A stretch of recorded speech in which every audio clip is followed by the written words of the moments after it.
How does the Sunshine Coast Council go with development compared to places like Cairns and the Gold Coast? Are you satisfied enough's being done on the coast here to encourage development? Well, thank you for the question. No, not enough is being done.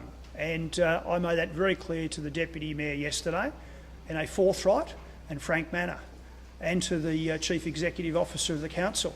But let me explain. I go around this state and I talk to mayors and councils and community leaders, and I make the commentary that right now the Brisbane local government area is going very well under the leadership of Graham Quirk. The Gold Coast is going well too. Cairns is going well. The Whitsundays are going well. If the next major centre though in this state that really should be firing on all cylinders right now with the revival of tourism and particularly the property sector should be the Sunshine Coast. We've given the local council the tools to do the job, and I conveyed to the Deputy Mayor yesterday and the CEO that I was greatly concerned because when I go around this state, the development industry do tell me that they have problems getting approvals here on the Sunshine Coast.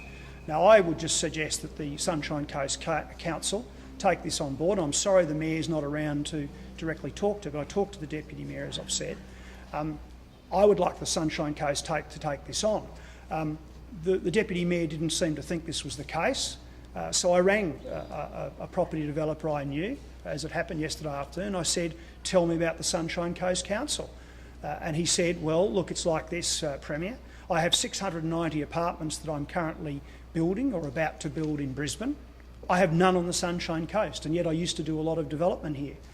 And he said they haven't been particularly pro-development or easy to deal with in the last few years. So that's my point. So long answer, but we're simply saying to them, look, there's an issue here that they can create jobs, and that's what it's about. I want to see jobs for people on the Sunshine Coast in tourism and in construction particularly. And the way that it can happen now with the tools we've given councils to do the job is to get on and embrace new economic opportunities. We want to see jobs for people on the Sunshine Coast. We don't want to see tradies getting in their cars and heading south every morning, as they've had to do in the last 6 years, to go to Brisbane. So that's the issue. Is that because, just in that issue though, you've been pushing Sekasui House, which donates to the LNP. No, you're happy with 12-storey apartments along Yoorumba on the sand dunes there. Council and the community doesn't want it. That's where they got a bit of a bollocking yesterday, I understand. No, I think you've got it wrong there. What I'm saying is that across the board, there are a number of issues that need to be dealt with. The developer I spoke to, who's got nothing to do with that company, by the way, spoke about the council busy backzoning blocks of land from 8 to 5 storeys and from 5 to 3 storeys, and said they were very difficult to deal with. The property developer also mentioned other developments which have been stalled for some period of time. I make a mention of the Palmwoods development, which has been sitting with council for a long, long period of time. So I'm sorry, the bottom line is that the council have the tools to do the job. There is a property boom underway in Brisbane right now. Why not on the Sunshine Coast?